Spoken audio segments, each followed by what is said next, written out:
Hello and welcome to GP Support North's 10-part information miniseries, all about Management Reporter, overviewing the additional functionality and helpful tips for this reporting tool for Dynamics GP. Well, with that said, let's jump right into tips on generating a side-by-side report. Over to you, Melissa. My side-by-side report.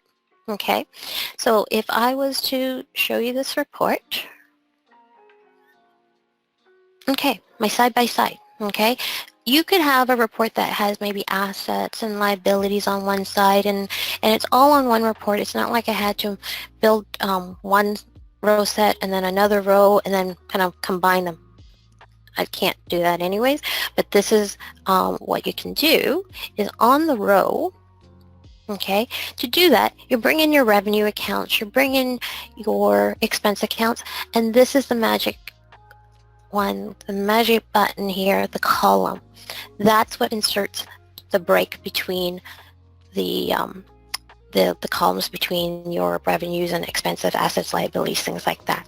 By default, when you actually go into it, it's very little spacing. Notice on my report, I had a lot more spacing on it.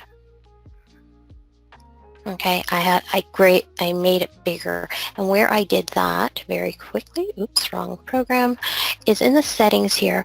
There's the spaces between columns. I set that to 10, and that increased my spacing. All right. Thanks, Melissa. What a great overview on side-by-side reporting. For more on Management Reporter or how GP Support North can keep you on a successful digital transformation while staying on Dynamics GP, follow GP Support North on LinkedIn. Hey, we'll see you there.